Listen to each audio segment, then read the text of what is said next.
हव्या हव्याशा सहवासाने नाती जुळती विश्वासाने हव्या हव्याशा सहवासाने नाती जुळती विश्वासाने पिकल्या पानावरती पडले फुल प्रीतीचे हळूच हळूच तरंगत साथ संगत साथ संगत साथ संगत साथ संगत कशी असावी साथ संगत साथ संगत साथ संगत साथ संगत साथ संगत. त्याला लहानाचा मोठा करताना त्यांना कुठल्या कुठल्या दिव्यातून जावं लागलं असेल. एवढी कर्तृत्ववान बाई पण निव्वळ यामुळे उपेक्षित राहिली. हो म्हणजे आम्ही बाळाच्या बारशाचं आमंत्रण करण्यासाठी भानूच्या घरी गेलो होतो ना, तर हो अनु म्हणाली मला. पण त्या येणार आहेत का? नाही नाही त्या येणार नाहीयेत, पण आम्ही येऊन गेल्याचा विषय त्यांनी त्यांच्या मैत्रिणीजवळ काढला. विद्या गौरी मालशे आहेत त्या मैत्रिणीचं नाव. आणि कर्मधर्म संयोगाने त्या आमच्याही ओळखीच्या निघाल्या.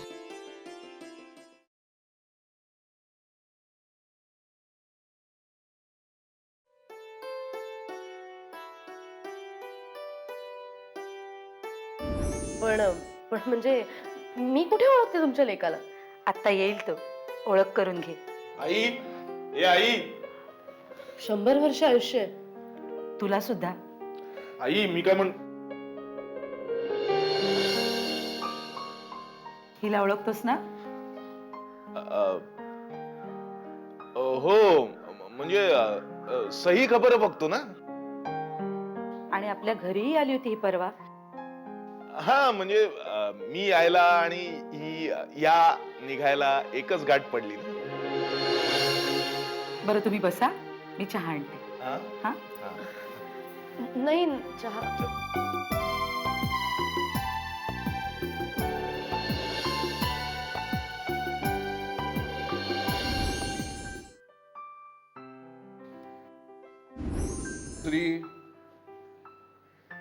नाही मग नाहीये मी काय म्हटलं, मग ही मुलगी बघ ना. अरे आवडेल तुला माझी खात्री.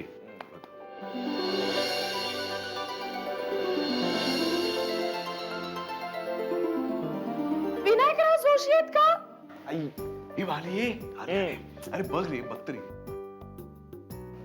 ये मुली ये. अरू, अरे एकदा बघून घे रे. अरे बघ रे, बघ तिला रे. आवडलं. नको म्हणतोय ना मी. अरे असं नाही हे करू. बघ नाही म्हटलं.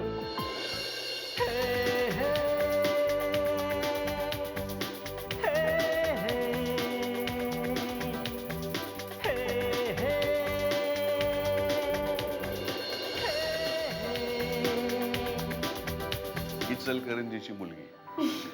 बाबा तुम्ही पण आता तुला पसंत नसेलच तर गोष्ट वेगळी.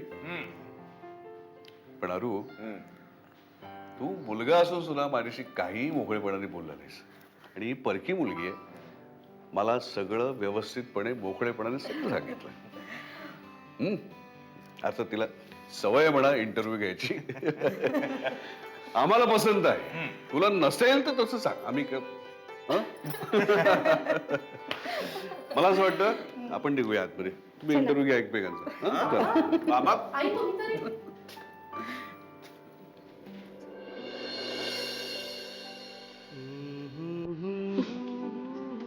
हो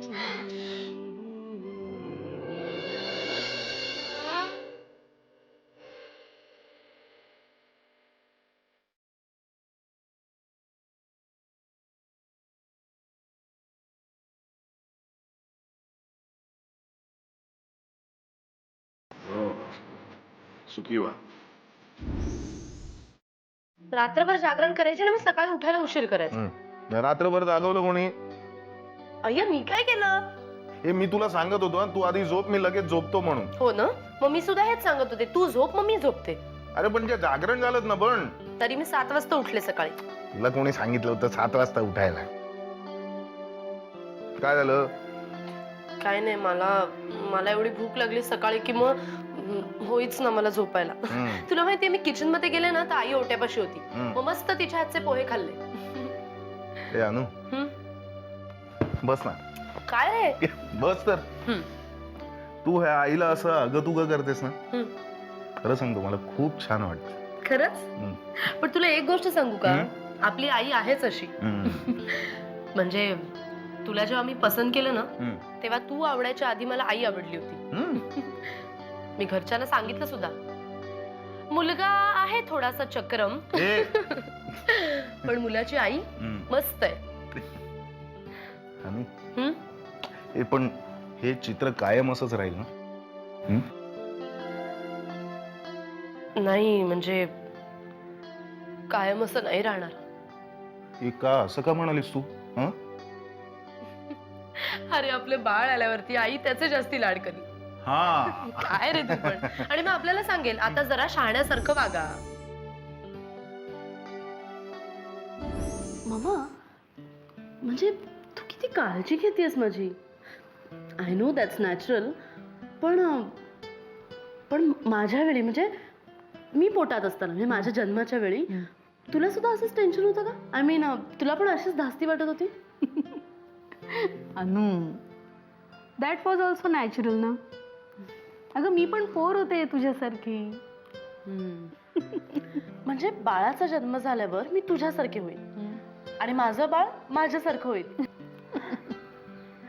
असंच असतं ग. आता बघ ना, मी तुझ्यामध्ये जशी स्वतःला बघते ना, तसंच तू पुढे तुझ्या बाळामध्ये स्वतःला बघणार. किती गंमत आहे रे. नुसती गंमतच नाही, विश्वाची रचनाच आहे ही.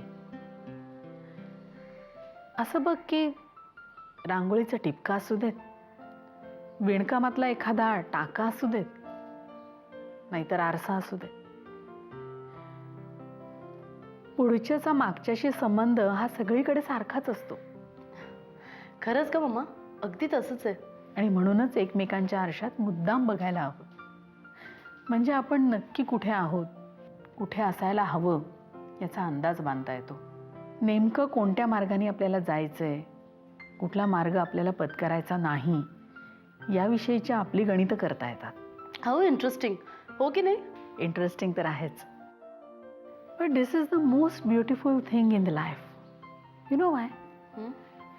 कसं असतं ना अनु, आपल्याला आपला भूतकाळ कधीच परत मिळत नाही, पण ही संधी मात्र उपलब्ध असते बरं का. तुम्हाला तुमची अपुरी स्वप्न, अपुऱ्या आशा तुमच्या बाळामध्ये पूर्ण झालेल्या बघायला मिळतात. तुमच्या बाळाला तुम्हाला घडवायला मिळतं. त्याच्या आयुष्याला तुमच्या अनुभवाच्या हातांनीच आकार द्यायला मिळतो. तो मी नक्की देईन मामा. आणि अगं आपण सगळेच आहोत की, तू, मी, आई बाबा, अरू, भाऊ आणि तांबेसर सुद्धा.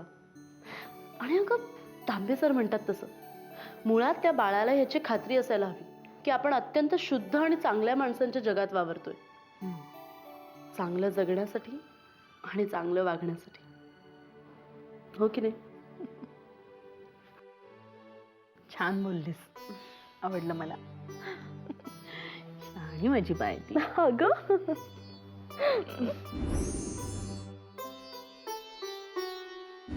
वाटतंय की त्या छोट्याशा दुपट्यात गुंडाळलेलं छोटस जग आहे आपलं. ते तर तुला काय, मलाही तसंच वाटतंय. खरंच? तर खरंच काय, मी सुद्धा बाबा आहे ना त्याचा. अनु, आपण एक काम करूया, आपल्या बाळाला ना मला ए बाबा म्हणायला शिकूया. म्हणजे तू ए आई आणि मी ए बाबा. हा? अरे पण हे शिकवायला कशाला पाहिजे? त्यांनी तुला नावाने हाक नाही मारलं म्हणजे मिळवलं. ए पण आपण असं बाळाबद्दल इतकं बोलत बसलोय, त्याला कळत असेल का? अरू तोही जोशीच आहे ना? साथ संगत साथ संगत काय झालं ललायला माझ्या बाबूला? कशाला ललतो? नाग नाग शाणा बाल आहे ते माझं. नाही ललायचं. निनी कलायचे का तुला?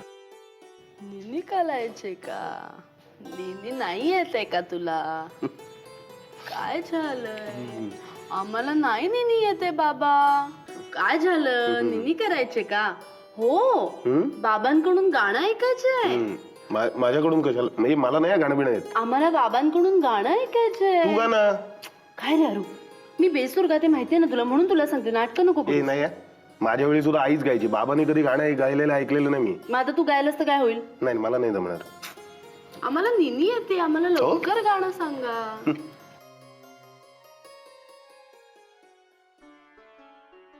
आता आमच्याशी खेळा म्हणावं बाबा, काहीतरी बोला आमच्याशी. सगळं मलाच काय करायला मला सांगते? बोलायचं तुमच्याशी.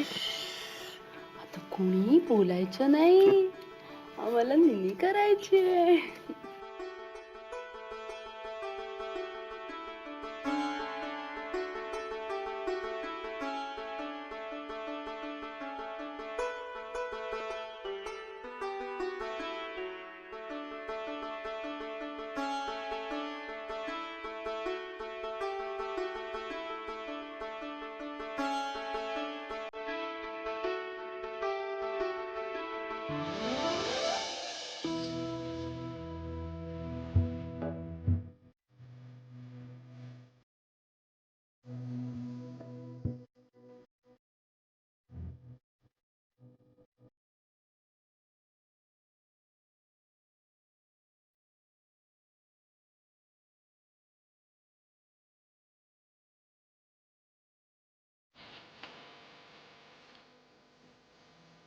दिवा पाहुणे लक्ष्मी येते, करू तिची प्रार्थना, करू तिची प्रार्थना. शुभं करोति म्हणा मुलानो, शुभं करोति म्हणा, शुभं करोति कल्याणं, शुभं करोति कल्याणं. जेथे ज्योती तेथे लक्ष्मी, उभी जगाच्या सेवा धर्मी. दिशा दिशातून त्या लक्ष्मीच्या दिसती पाऊल खुणा, दिसती पाऊल खुणा. शुभं करोति म्हणा मुलानो, शुभं करोति म्हणा. या ज्योतीने सरे आपदा, आरोग्यासह मिळे संपदा. शत्रुबुद्धीचा विनाश होता, सौख्य मिळे जीवना, सौख्य मिळे जीवना. शुभं करोति म्हणा मुलानो, शुभं करोति म्हणा. दिव्या दिव्या रे दीपत्कार, कानी कुंडल मोती हार. दिव्यास पाहून नमस्कार हा रिवाज आहे जुना.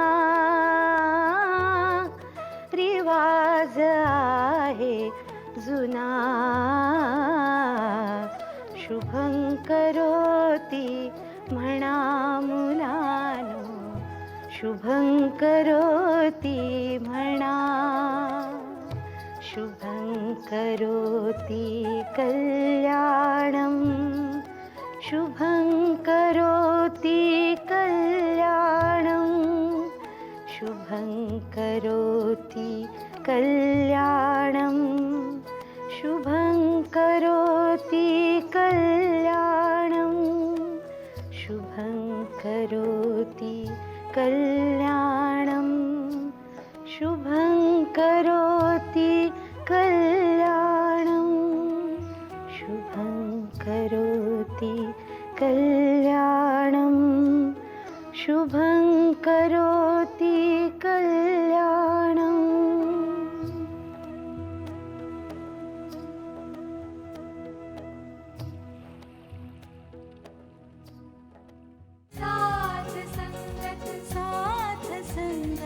नमस्कार.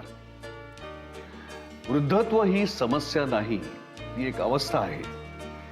या एका वाक्याने सुरू झालेला सात संगत या मालिकेचा प्रवास रसिको तुमच्या साक्षीने फुलत गेला. आणि आज सात संगत ही मालिका अंतिम टप्प्यावरती येऊन पोहोचली आहे. म्हणूनच मी विनायक जोशी आणि मी सौ मालती विनायक जोशी आम्ही दोघं आपल्याशी संवाद साधण्याकरता बसलेलो आहोत. मालती जोशी आणि विनायक जोशी ही जोडी म्हणजे आपल्या संगीत नाटकाच्या परंपरेतील नटी सूत्रधाराची जोडी. नटी सूत्रधाराची परंपरा जितकी जुनी, त्याहून जुनी, त्याहून सनातन कथा पती पत्नीच्या नात्याची. त्या परंपरेला धरूनच मालती विनायक ही जोडी सातसंगत मध्ये उभी राहिली. सात संगत या मालिकेच्या पहिल्या अनुभागापासून या मालिकेचा प्रवास कायम सकारात्मकच राहिला. या मालिकेमध्ये अवाजवी आदर्शवाद कधीच नव्हता. आणि म्हणूनच यात मांडली गेलेली कथानकं कधीही खोटी, वेगळी अथवा उपरी वाटली नाहीत. या मालिकेमध्ये वृद्ध वयस्कर मंडळींचे प्रश्न जेवढ्या काळजीपूर्वक दाखवले, तेवढेच तरुणाईचे प्रश्न सुद्धा जिव्हाळ्याने दाखवले. सुखवस्तू घरातली वयस्कर आई वैयक्तिक गरजा भागवण्यासाठी चौकात भीक मागताना तुम्ही यात पाहिलीत. हे कथानक काल्पनिक नव्हतं. पोटच्या पोराकडे हात पसरण्यापेक्षा अनोळखी माणसाकडे भीक मागणं हे जास्त सोपं जातं, असं कैफियत मांडताना ती म्हणते. त्यातली वेदना ही मनाला चर्र करणारी ठरली. संवाद अपुरा पडला की माणसं दुरावतात. बऱ्याच वेळा आपण आपल्या माणसांना दुखवायचं नाही असं जरी ठरवलं तरी आपली माणसे दुखावली जातातच. सात संगतनी ही कोंडी मोकळी केली. 16व्या मजल्यावरती राहणारे ग्रहस्थ दुपारी सुलभ शौचालयाची वाट धरताना आपण दाखवलं. अनेक भुवया उंचावल्या, कोणीतरी कुजबुजलं. कुजबूज विरून जाते, त्याचा काही उपयोग नसतो. त्याऐवजी जर का हितगुज साधलं तर मनं सांधली जातात, माणसं कायमची बांधली जातात. हे सातसंगतमध्ये पाहायला मिळालं. आणि म्हणूनच सात संगत या मालिकेच्या शेवटी हा हितगुजाचा वाटा आम्ही वाटून घ्यायला बसलो आहोत.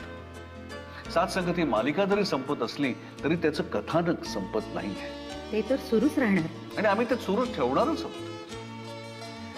या कथानकाला जरा जरी न्याय मिळावा असं वाटत असेल तर केवळ सकारात्मक विचार हा एकमेव उपाय आहे. वृद्धत्व ही समस्या नाहीच, ती एक अवस्था आहे. आज जे तरुण आहेत ते उद्या वृद्ध होणार आहेत. आज ज्या समस्या वृद्ध वयस्करांच्या आहेत त्या उद्या तरुणांच्या होणार आहेत. यातल्या बऱ्याच समस्या संवाद थांबल्यामुळे जाणवतात. प्रायव्हसी, स्पेस अशा फसव्या गोष्टींच्या आहारी जाऊन घरं दुभंगली जाताना तुम्ही पाहिली असतील. सात संगत मधलं प्रत्येक कुटुंब हातात हात गुंफून होतं. आणि हाच विचार सात संगतने पुढे आणलाय. आणि हा विचार कायम राहावा एवढीच प्रामाणिक इच्छा आहे.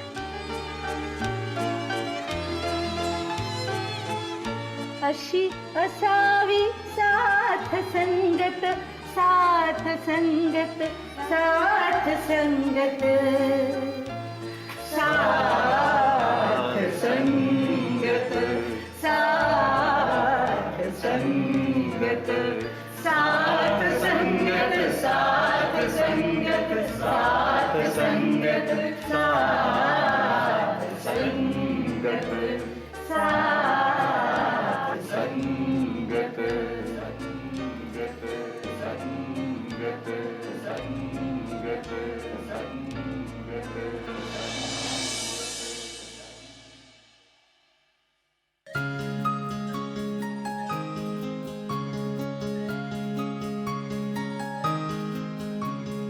नकळत कोणी येईल अलगद अलगद अलगद